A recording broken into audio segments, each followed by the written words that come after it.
Как да направиш добро CV, част първа? На първо място е изключително важно да имаш professional summary.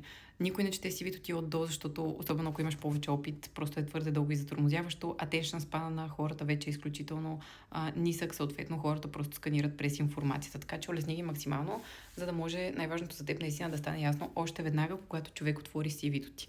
На първо място тук е изключително важно да добавиш колко години опит имаш, в какво си специализиран, какви са инструментите, които си ползвал. Да кажем, ако имаш някакви конкретни цифри като резултати, например, направих 10 000 продажби, добави ги тук. Може да добавиш нещо и за това, например, ако си менажирал екипи или ако си подобрил някой процес, цялостно ако имаш някакви успехи, също може да ги добавиш тук. Бъди максимално кратък, максимално ясно опиши абсолютно всичко за твоят опит. Идеята е от тук да става ясно абсолютно всичко за теб, вече в детайли да обясниш в experience. Мястото, където вече обясняваш всяка една позиция, какъв е периода, в който си работил и съответно какви са задълженията, които си изпълнявал. Тук не ви препоръчвам да използвате AI, тъй като AI прави четенето на такъв тип текстове изключително трудно, защото използва някакви много странни думи, които седно наистина не ги е писал човек. Опишете просто съвсем ясно и конкретно какво сте правили. Например, правил съм еди какви кампании, управлявал съм еди какви бюджети, ако е за някакъв друг тип позиция, просто опишете какви типове дейности сте извършвали възможно най-кратко и ясно.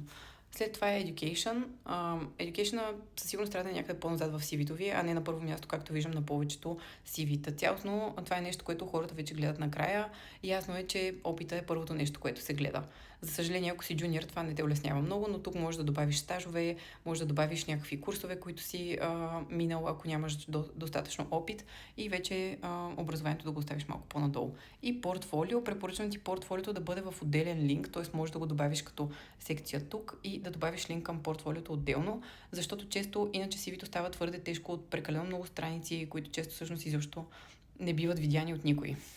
И вляво, както предния път ви обясних в предишното ми видео за AI, повечето компании и корпорации всъщност имат AI софтуери, които сканират именно тези ключови думи тук. Така че тук в Skills е изключително важно да добавите вашата експертиза. Ако, например, обявите, по които търсите работа, да кажем, търсите SEO специалист или човек, който има опит с рекламата и така нататък, добавете тези неща тук. Разбира се, трябва да ги имате като квалификации, защото иначе не би било добра идея да добавяме умения, които нямаме, но тук е хубаво да ги имате, за да може AI да сканира вашите ключови думи, така че разгледайте ключовите думи в обявата и ги добавете тук, поне тези умения, които имате вие.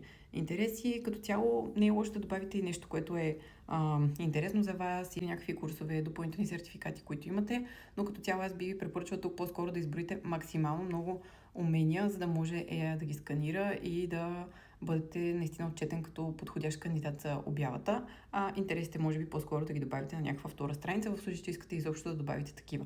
И е изключително важно винаги да добавяте контактите си навсякъде, за да могат да се свържат с вас. Между другото съм виждала наистина CV-та, в които няма контакт.